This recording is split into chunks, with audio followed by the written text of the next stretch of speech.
खंड नागरिक शास्त्र खंड खा पाठ 1 राष्ट्र निर्माण की चुनौतियां।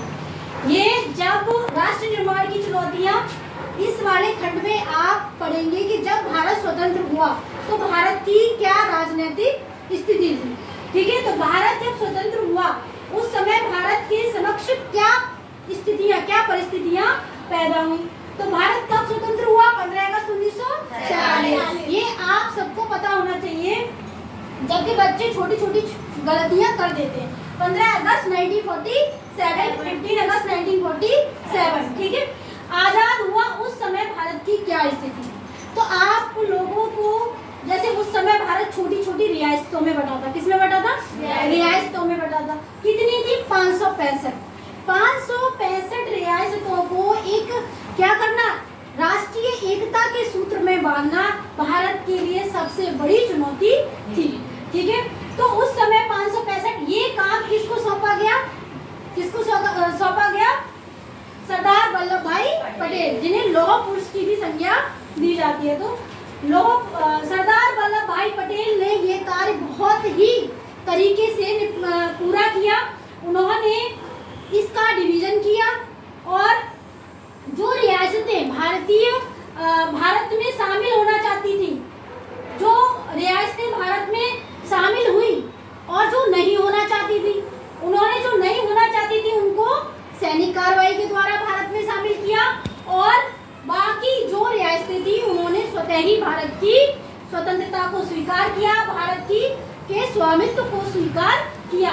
इनमें मूलतः 3 ऐसी रियासतें थी जो भारत के नीचे झंडे के तले नहीं आना चाहती थी, जिसमें पहली थी जूनागढ़, दूसरी थी हैदराबाद और तीसरी जम्मू कश्मीर। तो जूनागढ़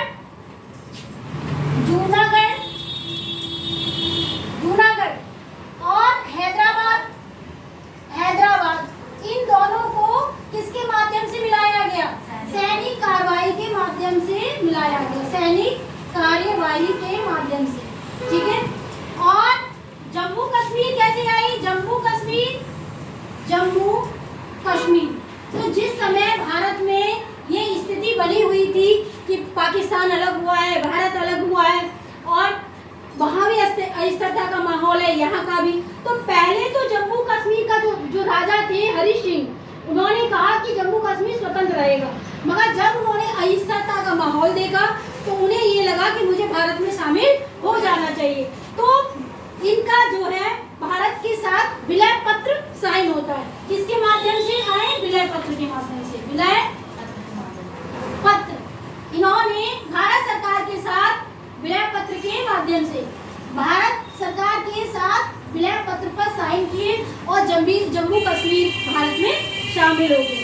तो इस तरीके से जिस समय भारत आजाद हुआ था, छोटी छोटी रियासतों में बटा हुआ था और उनकी संख्या कितनी थी? 565। ये प्रश्न आपका आता है कि बहुविकल्पी में प्रश्न आ जाता है कि जिस समय भारत आजाद हुआ, स्वतंत्र हुआ, उस समय कितनी रियासतें थी। तो पहला क्वेश्चन आपका यहाँ से मिला।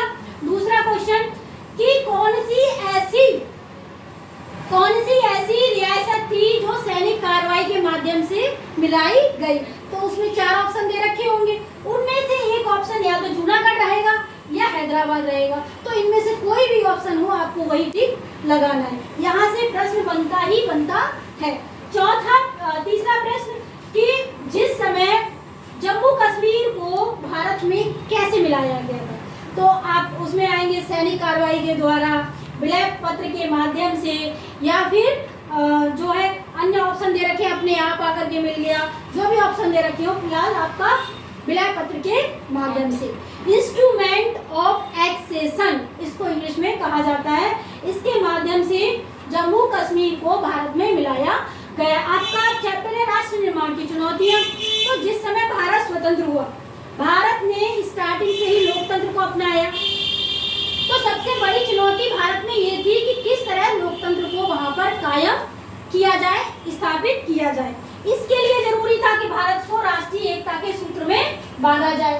तो कैसे बांधा जाए? एक सेकंड।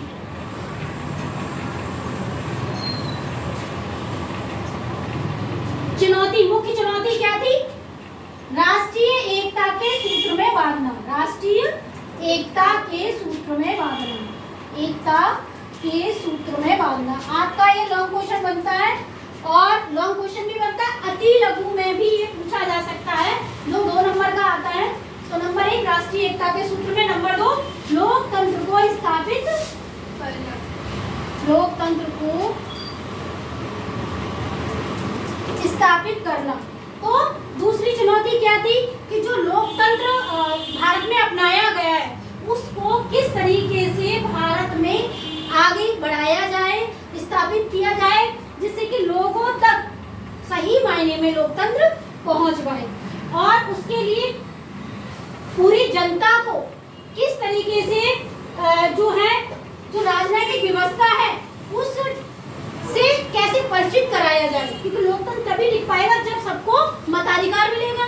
मताधिकार मिले, राजनीतिक दलों का निर्माण हो, जनता राजनीतिक दल जनता मतलब जो वो है जो गवर्नमेंट बनाए, सरकार बनाए, जनता के माध्यम से जनता का उसमें प्रतिनिधित्व हो। इतनी बड़ी जनसंख्या के साथ भारत में किस तरीके से सेटअप बनाया जाए, लोकतंत्र को स्थापित किया जाए, ये एक बहुत बड़ी चुनौती थी। तीसरी चुनौती क्या थी, किस तरीके से विकास, जैसे विकास की समस्या इतनी बड़ी जनसंख्या के साथ किस तरीके से भारत में विकास किस तरीके से किया जाए। विकास एक बहुत बड़ी चुनौती थी कि किस तरीके से भारत की इतनी बड़ी जनसंख्या को संसाधनों का समुचित उपयोग करके सारी आवश्यकताओं को, मूलभूत आवश्यकताओं को पूरा किया जाए। जब व्यक्ति की मूलभूत आवश्यकताएं पूरी होंगी तभी उसका विकास हो सकता है। जब व्यक्ति का विकास होगा तो देश का विकास होगा, राष्ट्र का विकास होगा।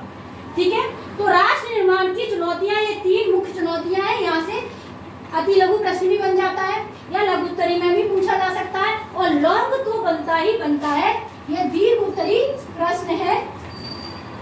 उत्तरी प्रश्न आपके किस पॉइंट ऑफ व्यू से है, ये बोर्ड के पॉइंट ऑफ व्यू से महत्वपूर्ण है।